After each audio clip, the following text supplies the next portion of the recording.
Welcome. मैं साइमा खान हाजिर हूँ आपका पसंदीदा शो सिनेमा की दुनिया लेकर, जहां हम हर हफ्ते आपको सिनेमा जगत की खबरों से अपडेट कराते हैं और साथ ही साथ फिल्मी कलाकारों की जिंदगी, उनके करियर से भी रूबरू कराते हैं। आज के प्रोग्राम में भी आपके लिए बहुत कुछ खास है, तो चलिए फिर शुरुआत करते हैं। भारतीय टेलीविजन के इतिहास में दो पौराणिक सीरियल रामायण और महाभारत, इन दोनों ही धारावाहिकों को जो लोकप्रियता और लोगों का प्यार हासिल हुआ, वो शायद ही किसी सीरियल को हासिल हुआ हो। इसका प्रमाण ये है कि जिन कलाकारों ने इन सीरियल्स में काम किया, वो आज भी अपने निभाए हुए कैरेक्टर रोल्स के लिए जाने जाते हैं और वही उनकी पहचान बन गए। एक तरह से हम कह सकते हैं कि वो इन्हीं रोल्स के लिए इतिहास में अपना नाम दर्ज करा गए हैं। एक ऐसे ही कैरेक्टर यानी कि महाभारत में दुर्योधन का किरदार अदा करके अपनी पहचान बनाने वाले पुनीत इस्सर से आज हम आपको मिलवाने जा रहे हैं। हमने उनसे खास बातचीत की और उन्होंने दुर्योधन के किरदार पर अपने अनुभव हमसे साझा किए। ये सब हम आपको दिखाएंगे, लेकिन सबसे पहले आइए नजर डाल लेते हैं पुनीत इस्सर के अभिनय के सफर पर।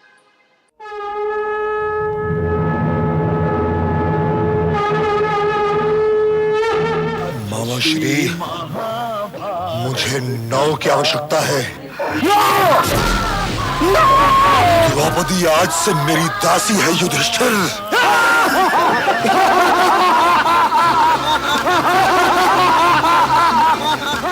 भारतीय टेलीविजन के प्रसिद्ध सीरियल महाभारत में दुर्योधन की पहचान बन चुके पुनीत इस्सर आज फिल्म इंडस्ट्री का अभिन्न अंग बन चुके हैं।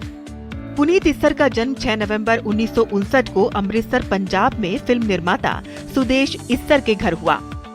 यूं तो पुनीत इस्सर आर्मी का हिस्सा बनना चाहते थे, क्योंकि उनके घर में बहुत से लोग सेना में थे और इनकी पर्सनालिटी भी इसी तरफ इशारा कर रही थी कि ये फौज का हिस्सा बनेंगे। लेकिन इन्होंने FTII में एडमिशन ले लिया और वहाँ इन्हें लगा कि ये अभिनय के लिए बने हैं। अभिनय की बारीकियां सीखने के साथ ही Puneet black belt martial artist भी हैं। पुनीत जब फिल्म इंडस्ट्री में दाखिल हुए तो महान निर्देशक मनमोहन देसाई ने उन्हें विलन का रोल ऑफर किया और पुनीत ने वर्ष 1983 में फिल्म कुली में विलन की भूमिका निभाई। वही फिल्म कुली का वो सीन कोई नहीं भूल सकता कि जब शूटिंग के दौरान एक स्टंट में अमिताभ बच्चन को गंभीर चोट लग गई थी और क्योंकि वो सीन पुनीत इस्सर साहब के साथ ही था और उसी एक्शन सीन में चोट लगी थी, इसीलिए पुनीत इस्सर का नाम बदनाम हो गया। काफी दिनों तक पुनीत को प्रेस और अमिताभ के प्रशंसकों का गुस्सा झेलना पड़ा था। इस हादसे के बाद करीब 4 साल तक इन्हें कोई काम नहीं मिला, जिसके बाद फिल्म पुराना मंदिर से इन्होंने वापसी की। इस फिल्म में इनके काम को खूब सराहा गया।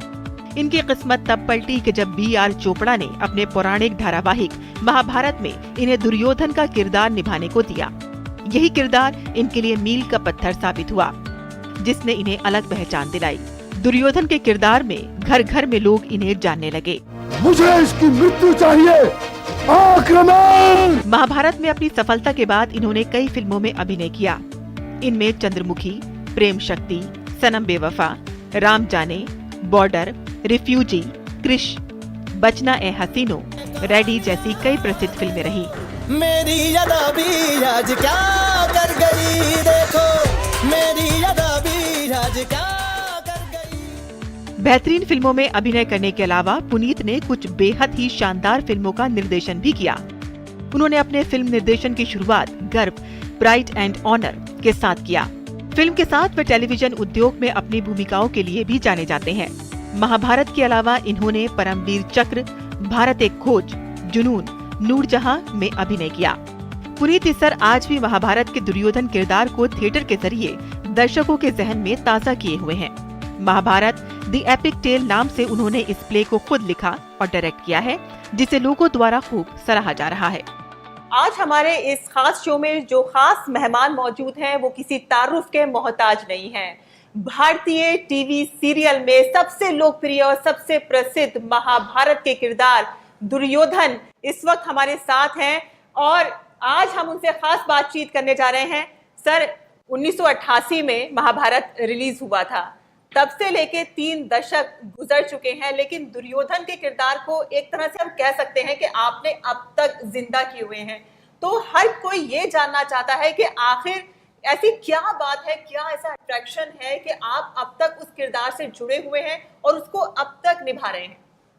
जी हाँ, मैं अपने आप को सौभाग्यशाली मानता हूँ कि जिस महाभारत में हमने काम किया था, किस तरह ईश्वर ने उसे नवाजा है और पब्लिक ने सराहा है, और आज भी 35 वर्ष हो चुके हैं और 35 वर्षों के बाद भी लोग जो हैं they identify with that serial, सारे पात्रों के साथ वो आइडेंटिफाई करते हैं, एंड ख़ास तौर से दुर्योधन के साथ। तो ये तो मेरी खुशनसीबी है। और ये भी है कि 2017 में मैंने एक प्ले बनाया जिसका शीर्षक था महाभारत एन एपिक टेल। उस प्ले को मैंने लिखा, उसको मैंने डायरेक्ट किया, उसको मैंने पार्ट प्रोड्यूस किया, और ये जो प्ले है ये दुर्योधन और कर्ण के दृष्टिकोण से बना है। जी। उनकी मित्रता को आधार रख कर जी। हमने पूरी महाभारत जो है वो अभिव्यक्त की है। तो मेरा ये था कि कितने वर्ष बीत चुके हैं, मैं थिएटर किया करता था, तो मुझे लोग कई बार आके कहते पुनीत जी आप दुर्योधन के साथ कुछ करें, बिकॉज कई किताबें लिखी गई हैं, कई जैसे रश्मि रथी दिनकर जी ने वो कर्ण के दृष्टिकोण से लिखी, मृत्युंजय शिवाजी राव सावंत जी ने लिखी, B.R. चोपड़ा साहब ने महाभारत बनाई, सारे पात्रों को उन्होंने इम्पोर्टेंस दिया, वो कृष्ण भीष्म, कई किसी ने द्रौपदी लिखा तो किसी ने कृष्ण लिखा, किसी ने अर्जुन लिखा। बहुत कम लोग हैं जिन्होंने दुर्योधन पर कुछ काम किया। एक ही किताब है, मैं मुझे ज्ञात है, जिसका नाम है उरुभंगम, महाकवि भास ने लिखी थी। वो दुर्योधन के दृष्टिकोण से वो महाभारत उन्होंने अभिव्यक्त की थी, वो मैंने पढ़ी थी। कमाल। तो मेरा था कि क्यों ना ऐसा एक प्ले बनाया जाए जिसमें हम दुर्योधन के दृष्टिकोण से हम पूरी महाभारत को व्यक्त करें। तो मुझे मौका मिला, मैंने बनाया और वो बहुत ही सुपरहिट हुआ। आज हमारा 83rd शो होने जा रहा है। तो बीच में 2-2.5 साल हम कोरोना के लिए हमने बंद कर दिया था, नहीं तो शायद अब तो हमारे 250 शोज हो चुके होते। सर कोरोना में बंद जरूर हो गया था, लेकिन लॉकडाउन में वो देखिए अगेन वही किस्मत की बात है, लॉकडाउन में फिर से महाभारत दिखाया गया, तो लोगों की जो याददाश्त है वो तरोताज़ा हो गई, और जो यंगर जनरेशन है वो भी फिर से उससे वाकिफ हो गई। लेकिन आप भी इस कैरेक्टर को आगे बढ़ा के यंगर जनरेशन को जो है वो कनेक्ट कर रहे हैं कहीं ना कहीं।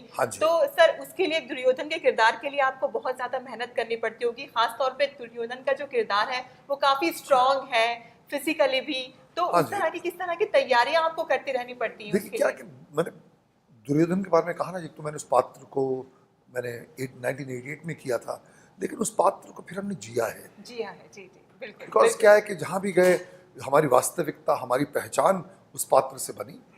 तो मैं मतलब पुनीत सर लोग बाद में कहते हैं, वो मुझे दुर्योधन पहले कहते हैं जी। तो वो एक डेफिनेटली, और ये तो बहुत ही अच्छी बात है, बहुत ही जो मतलब गिने चुने, जैसे एक अमजद खान ने एक फिल्म की तो शोले, तो एक गब्बर सिंह है ये, अमरीश जी मोगैम्बो है, यू नो अमिताभ बच्चन विजय है, सलमान खान प्रेम है। तो जो पात्रों से जो आदमी जब एक ख्याति प्राप्त करता है तो वो एक आदमी का एक अस्तित्व बन जाता है। तो ये तो ये मैं सौभाग्यशाली मानता हूँ अपने आप को कि मेरे साथ तो दुर्योधन का वो टैग जुड़ा। फिर मेरा था कि क्यों ना हम क्या कि आजकल ये जो आजकल की यंग जो जनरेशन है, युवा पीढ़ी है, इन्हें इसके बारे में बहुत कम पता है, इसके बारे में आजकल की जो महाभारत है। तो मेरा था कि अब लोगों के पास समय नहीं है कि 90 जो क्या कहते हैं इसको 90 धारावाहिक 1-1 घंटे के लोग देखें, उतना समय निकालें। तो फिर मैंने इसे प्लान किया क्यों ना ऐसा एक प्ले बनाया जाए जिसमें हम 3 घंटे में संक्षिप्त रूप से पूरी महाभारत को हम अभिव्यक्त कर सकें। सर जैसे आपने कहा कि लोग जो हैं वो उस पात्र को ही उसको हम देखना शुरू कर देते हैं, तो आपने जैसे कि महाभारत में दुर्योधन का किरदार निभाया, तो इस तरह में आपके असली जीवन में किस तरह से बदलाव आए हैं, थोड़ा सा पब्लिक भी ये जानना चाहती है। क्योंकि जब एक कैरेक्टर होता है, जब एक कलाकार अभिनय करता है उसमें, और एक जब पौराणिक कैरेक्टर जब वो अदा करता है, तो उसमें उन दोनों के अंदर क्या फर्क होता है? नहीं मतलब बाहर लोग आपको किस तरह से देखते हैं? एक आदमी की इमेज होती है जी, ये मतलब कि मैं इसका ये मतलब थोड़ी कि मैं दुर्योधन बन के मैं जीऊंगा पूरी जिंदगी, that is wrong. I am an actor, it is switch on and switch off. जब मैं आता हूँ तो मुझे आई एम एन एक्टर, मुझे पता है कि मैं एक रोल में मैं ढाला गया हूँ। डेफिनेटली ऑटो सजेशन होती है, प्रिपेयर करना पड़ता है। वो जब रोल करते हैं तब प्रिपेयर करते हैं। जैसे जब खत्म होता तो स्विच ऑफ, फिर मेरा जो जो कहते हैं ना कि प्रत्यक्ष परोक्ष, तब मैं प्रत्यक्ष में दुर्योधन हूँ, पर परोक्ष में तो मैं पुनीत इस्सर हूँ ना, जी। फिर वो सामने आ जाता है। लेकिन कुछ चीजों में तो आपको ख्याल करना पड़ता होगा। क्या ख्याल करना पड़ता है डायलॉग दे। हाँ, ये है, एक प्रिपरेशन जरूर होती है। जैसे कि भाई मैं 35 वर्ष के बाद जब दुर्योधन करता हूँ तो एक आदमी, मैं फिजिकली अपने आप को ट्रेनिंग बहुत आवश्यक है, आपको ट्रेन करते रहना पड़ेगा। बिकॉज आप भाई, मैं 35 वर्ष पहले मैंने उस पात्र को किया, आज अगर करने जा रहा हूँ तो प्राण तत्व जो है उसमें जो एक जो आपको जो जील चाहिए, जो एनर्जी चाहिए, जी। वो तो आपको, उसके लिए आपको फिजिकली फिट होना पड़ेगा। सर, आपके फिटनेस के भी बहुत ज्यादा चर्चे रहते हैं, तो हाँ। उसके लिए लोग मंत्र जानना चाहते हैं। थोड़ा सा आप बताएं कि आप अपने को फिट रखने के लिए क्या उसके करते लिए हैं। ये है कि कुछ there एक is टिप्स no- दे दें आप। हाँ, मैं ये कहूँगा कि भाई यू ईट राइट। आदमी बोलते हैं you follow the golden rule, ना ज़्यादा ना कम। आदमी वर्कआउट ज़रूर करे, वो वेट ट्रेनिंग बहुत ज़रूरी है। बिकॉज मैं समझता हूँ कि the degeneration of the bone starts after 20, so तो that can be only delayed with muscle training. तो I been lucky, I been doing muscle training, पर इसके लिए थोड़ा ज़्यादा करना पड़ता है, कार्डियो भी करना पड़ता है। तो with age what happens is it is very difficult to maintain and it's a uphill task. तो मेहनत करनी पड़ती है, वो करते हैं। एंड देन जो हमारा प्ले लिखा है उसकी रिहर्सल्स होती हैं। मुझे है कि जब भी मैं कोई शो करता हूँ उसके 10 अभ्यास मुझे पूरे करने पड़ते हैं, लाउड एकदम, तो चिल्ला के। बिकॉज आपकी आवाज़, it is not only physical ना, आपके वोकल कॉर्ड्स पे स्ट्रेन आता है, तो उसकी भी आपको एक्सरसाइज करनी पड़ती है, वो करते हैं। सर, जब आपने महाभारत शूट किया था उस टाइम वीएफएक्स और एनिमेशन का इतना ज़्यादा दौर नहीं था, टेक्निक जो थी वो इतनी ज़्यादा स्मार्ट नहीं थी। लेकिन आज अब आप देख रहे हैं कि फिल्मों के अंदर एनिमेशन, वीएफएक्स और विजुअल इफेक्ट्स, ये सारी चीज़ें यूज हो रही हैं। तो यकीनन किस तरह की परेशानियां तब आपको रही होंगी, और अब आप जो इमेजिनेशन है वो हम अच्छी तरह से कह पाते हैं। डेफिनेटली, तो कितना ज़्यादा चेंज आया है आजकल उसके जो बारे में थोड़ा सा। आपकी जो टेक्नोलॉजी हैज़ वे एडवांस, बहुत अच्छी बढ़ गई है। उससे आपका वीएफएक्स विजुअल्स बहुत अच्छे हो सकते हैं। तो वो डेफिनेटली वो हमने ये, लेकिन एक कलाकार का उस रोल को समझना, उसको तैयार करना, वो मैं कहीं समझता हूँ जो लिखावट है आजकल के जो दौर के जो राइटर्स हैं, वो वैसी राइटिंग नहीं है। तभी जो वो चीज़ अमर है आज भी, दैट इज़ वाई। और वो जो हमने किया, जो चोपड़ा साहब ने बनाया, उसको लोग आउट नहीं कर पाए। तो कहीं ना कहीं त्रुटि कहीं रह गई होगी जो लोग नहीं कर पाए। पर तभी भी वो एक स्टोरी टेलिंग होती है, आपका लिखा हुआ कितना अच्छा है। तो बी आर चोपड़ा साहब, राही मासूम रजा साहब, जो पंडित नरेंद्र शर्मा जी थे, वो कमाल उन्होंने लिखा था। क्या आपको कमी लगती है थोड़ी सी, आप अपने उसमें भी बताएं कि मतलब आपने अपने प्ले के अंदर क्या उन कमियों को पूरा करने की कोशिश की? देखिए, हमारा तो प्ले है 3 घंटे का लाइव थिएटर प्ले है। इसके जो मेरे प्रोड्यूसर हैं वो है मिस्टर राहुल बुच्चर, उनका फेलिसिटी थिएटर उनका है, हमने मिलकर ये प्ले बनाया है। तो उन्होंने मुझसे कहा कि पुरी जी आप बनाइए, आप अपने दिल से, because you are a master of your craft, so I know what you will do and I have blind faith in you, आप करिए। तो इसमें हमने बहुत आधुनिक चीज़ों का इस्तेमाल किया है। हमने लेज़र बैकड्रॉप्स यूज़ की हैं, हमारी एलईडी स्लाइड्स हैं बनाई हैं जो इंटरनेशनल स्तर की हैं। फिर हमारा लाइव बैकग्राउंड म्यूजिक है, रिकॉर्डेड बैकग्राउंड म्यूजिक है। आपको लगेगा आप एक 70 mm फिल्म देख रहे हैं, और जो पात्र हैं वो जीवंत, वो आपके समक्ष आपके खड़े हैं, वो परफॉर्म कर रहे हैं। इसलिए का ब्रॉडवे स्टाइल पर है कि आप एक 70 mm फिल्म देख रहे हैं, भाई आपके जो एलईडी वॉल्स और एलईडी स्क्रीन्स है, वो आपको उस समय का क्या जो माहौल है, हर सीन की क्या एक विजुअल है स्ट्रेंथ, वो आपको नज़र आती है। और फिर लेकिन जब पात्र आपके सामने रियल है तो वो 3D इफेक्ट हो जाता है। और फिर लाइव बैकग्राउंड म्यूजिक है, और जो हमने इसमें ऐसी टेक्नोलॉजी भी यूज़ की है कि हम जो सभा, जो लोग जो देख रहे हैं, हम उनको ये नहीं कि थिएटर उधर चल रहा है और ये हमने कई बार फोर्थ वॉल को ब्रेक किया है। हमारे कैरेक्टर्स जो हैं वो क्राउड में से आते हैं, तो लोगों को एक उत्साह, then they also become the part of that play.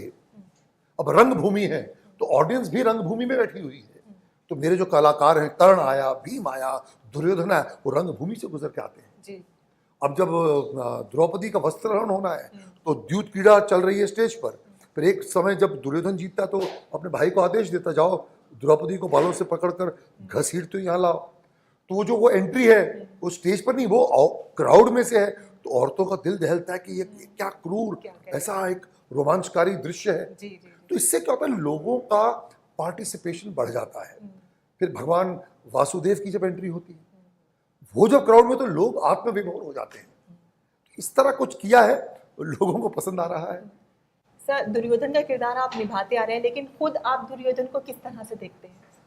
मैं देखिए क्या है कि Duryodhan is a character, definitely he had no greys, he was completely white और कंप्लीटली ब्लैक, यू नो, ऐसा कैरेक्टर था वो एक तरफ मित्र के लिए जान हाजिर है, और जिनसे दुश्मनी उनको उस सुई की नोक की भूमि नहीं देना चाहता।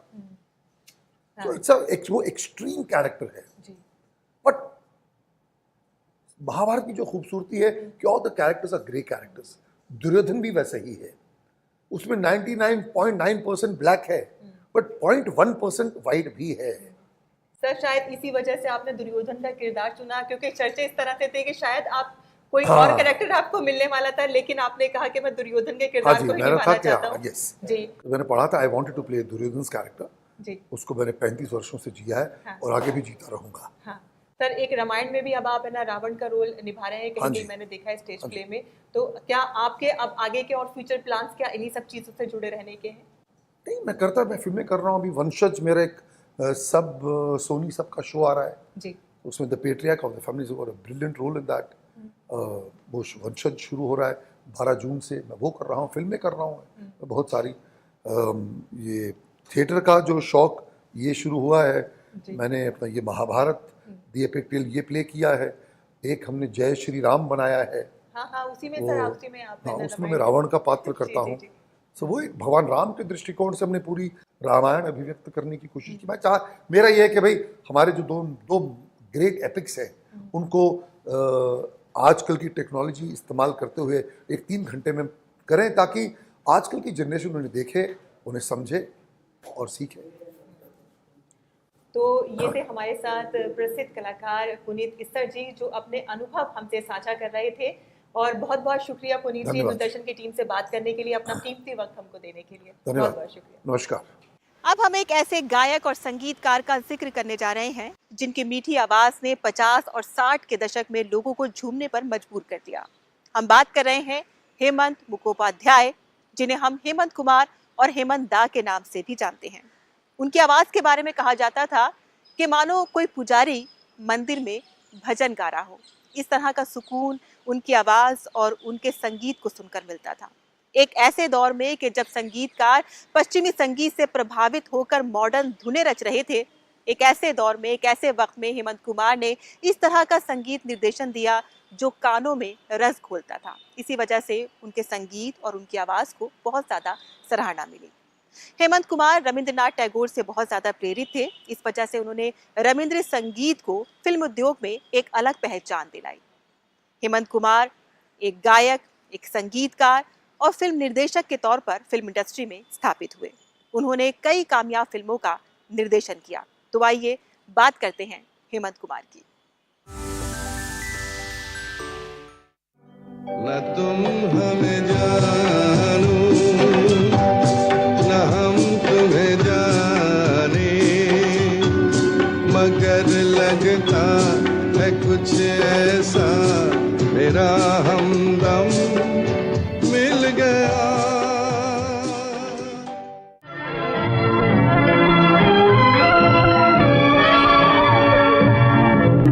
याद किया दिल ने कहा हो तुम, झूमती बहार है कहाँ हो तुम, प्यार से पुकार लो जहाँ हो तुम। महान संगीतकार और पार्श्व गायक हेमंत कुमार हिंदी और बंगाली फिल्म उद्योग में अपने सुर और संगीत की ऐसी शानदार विरासत छोड़ गए हैं जिसकी ताजगी आज तक बरकरार है। हेमंत कुमार 1950 से 1960 के दशक के अपने हिंदी गानों के लिए सबसे ज्यादा जाने जाते हैं। अपने करियर में उन्होंने लगभग 2000 गाने रिकॉर्ड किए। हेमंत कुमार का जन्म ही गायन वादन के केंद्र वाराणसी में हुआ था। बाद में उनकी फैमिली कोलकाता शिफ्ट हो गई थी। हालांकि उनका परिवार मूल रूप से पश्चिम बंगाल के बहारू का रहने वाला था, जिसकी वजह से उन्हें हेमंत दा कहकर बुलाया जाता है। हेमंत दा ने शिक्षा तो इंजीनियरिंग की हासिल की, लेकिन उन्हें कम उम्री से ही संगीत में रुचि थी और उन्होंने म्यूजिक में ही करियर बनाने की ठान ली थी। दरअसल उन्हें संगीत का शौक उनके लंबे समय तक दोस्त रहे सुभाष मुखोपाध्याय से हुआ, जो बाद में बंगाली कवि बने थे और साथ ही वो गाने भी गाया करते थे। अपने बचपन के मित्र सुभाष की सहायता से हेमंत कुमार को आकाशवाणी के लिए अपना पहला बंगला गीत गाने का मौका मिला था।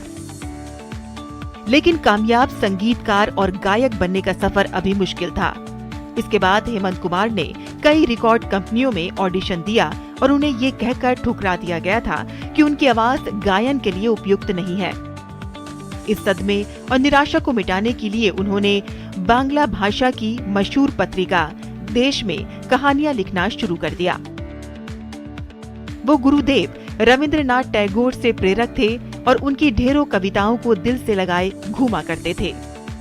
बाद में कोलंबिया म्यूजिक ने हेमंत से प्रभावित होकर रविंद्रनाथ टैगोर के गीत उनकी आवाज में रिकॉर्ड करके बिक्री के लिए लोगों के बीच उतारे, जिसे लोगों की सराहना मिली। पार्श्व गायक के रूप में उनका करियर बंगाली फिल्म निमाई सन्यास से शुरू हुआ। ये फिल्म 1941 में रिलीज हुई थी। धीरे धीरे हेमंत कुमार बंगला फिल्मों में बतौर संगीतकार अपनी पहचान बनाते चले गए। इस दौरान हेमंत कुमार ने कई बंगला फिल्मों में संगीत दिया, जिनमें हेमेन गुप्ता निर्देशित कई फिल्में शामिल थीं। कुछ समय बाद जब हेमेन गुप्ता मुंबई आ गए तो उन्होंने हेमंत कुमार को भी मुंबई आने का आमंत्रण दिया। वर्ष 1951 में फिल्मिस्तान के बैनर तले बनी उनकी पहली हिंदी फिल्म आनंद मठ में हेमेंत गुप्ता ने हेमंत कुमार को संगीत देने का मौका दिया।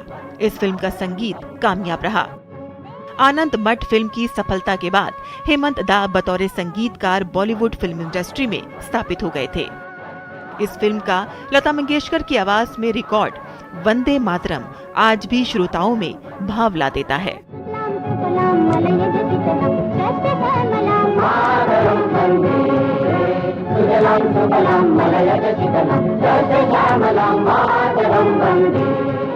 हेमंत कुमार की किस्मत बदलने वाली थी।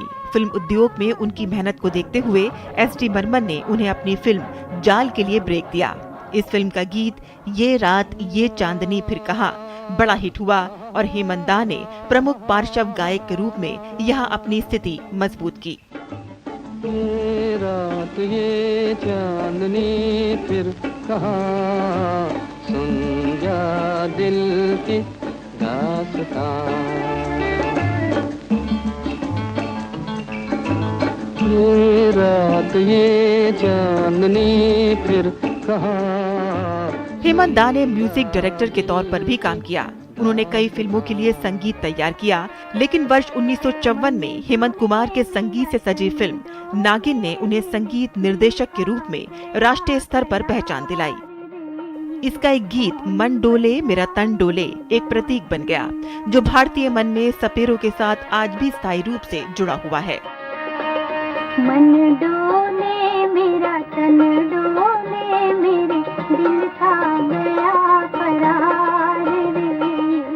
नागिन की सफलता के बाद वे जागृति, 20 साल बाद और खामोश सहित कई फिल्मों के संगीत निर्देशक बने।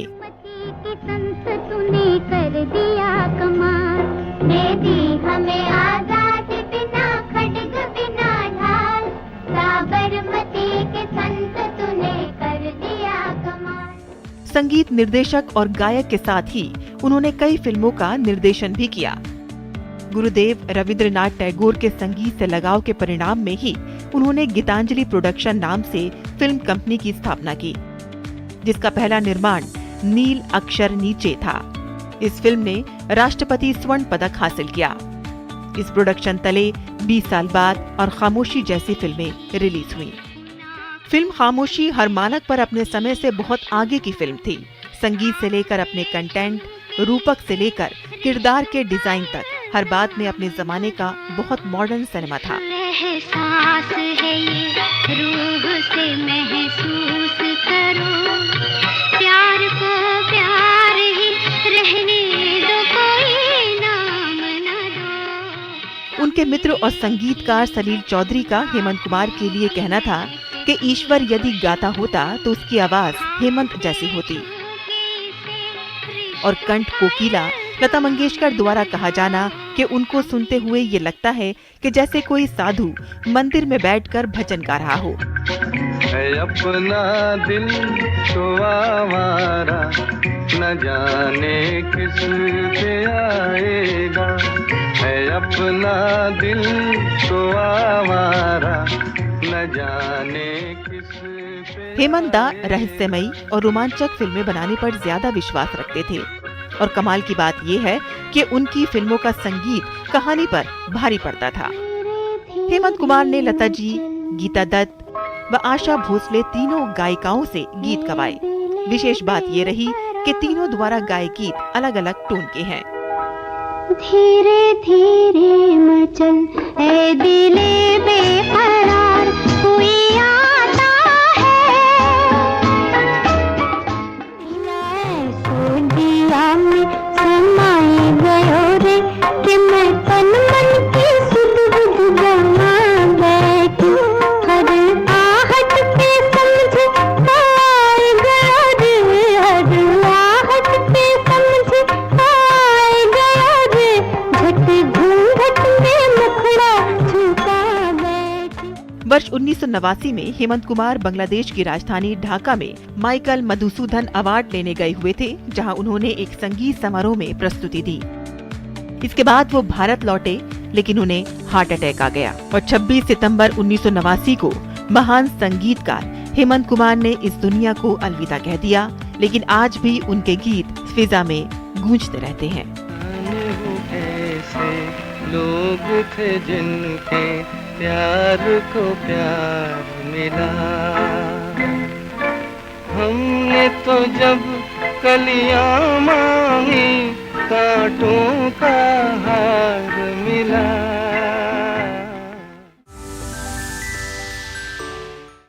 तो सिनेमा की दुनिया के आज के इस खास एपिसोड में आज के लिए बस इतना ही। अगले हफ्ते हम फिर हाजिर होंगे आपके लिए कुछ और नया और कुछ खास लेकर। तब तक के लिए हमें इजाजत दीजिए। Bye bye, take care and नमस्कार।